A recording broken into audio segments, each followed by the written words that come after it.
A little tiny thing. Out in the garden, Mary sat hemming a pocket handkerchief, and there came a little insect running. Oh, in such a hurry, across the small stone table by her side. The sewing was not done, for Mary liked doing nothing best, and she thought it would be fun to drop her thimble over the little ant. Now he is in the dark, She said. Can he mind? He is only such a little tiny thing. Mary ran away, for her mother called her, and she forgot all about the ant under the thimble. There he was, running round and round and round and round the dark prison, with little horns on his head quivering, little perfect legs bending as beautifully as those of a racehorse, and he was in quite as big a fright as if he were an elephant. Oh, You would have heard him say, if you had been clever enough. I can't get out. I can't get out. I shall lie down and die. Mary went to bed, and in the night the rain poured. The handkerchief was soaked as if somebody had been crying very much. When she went out to fetch it, as soon as the sun shone, she remembered who was under the thimble. Oh, I wonder what he is doing. Said Mary, but when she lifted up the thimble, the little tiny thing lay stiff and still. Oh, did he die? Of being under the thimble? I am afraid he did mind. "Why did you do that, Mary?" Said her father, who was close by, and who had guessed the truth. "See, he moves one of his legs. Run to the house and fetch a wee taste of honey from the breakfast table, for the little thing you starved." I didn't mean to. She touched the honey in the spoon with a blade of grass, and tenderly put a drop of it before the little ant.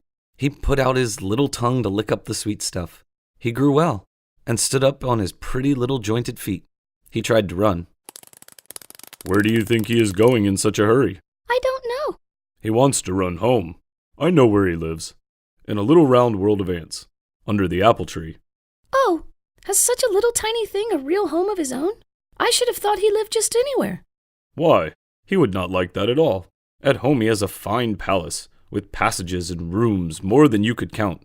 He and the others dug them out, that they might all live together, like little people in a little town. And has he got a wife and children? A lot of little ants at home?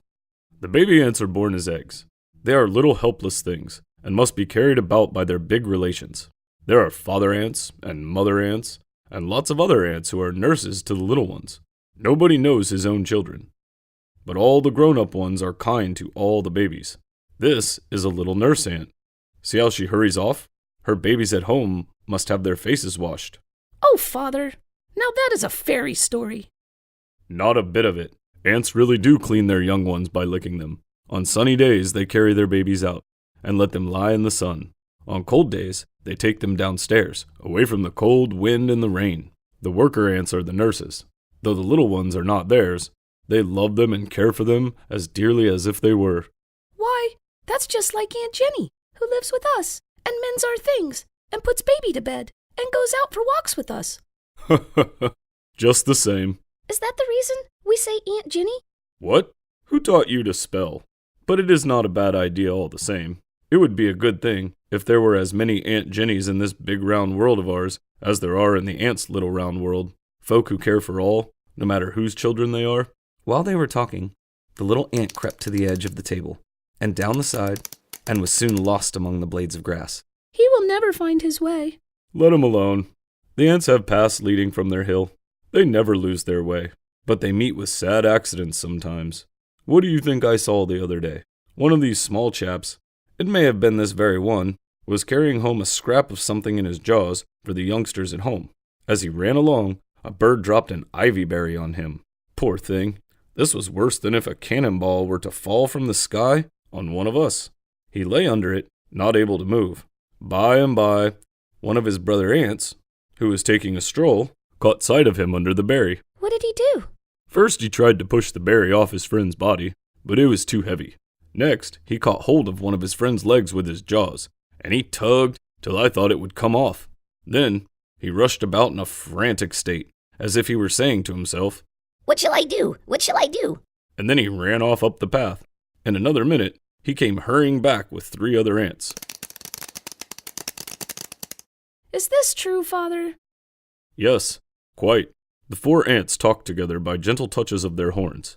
They looked as if they were telling one another what a dreadful accident it was, and how nobody knew whose turn would come next. After this, they set to work with a will. 2 of them pushed the berry as hard as they could, while the other 2 pulled their friend out by the hind legs. When at last he was free, They crowded around as if petting and kissing him.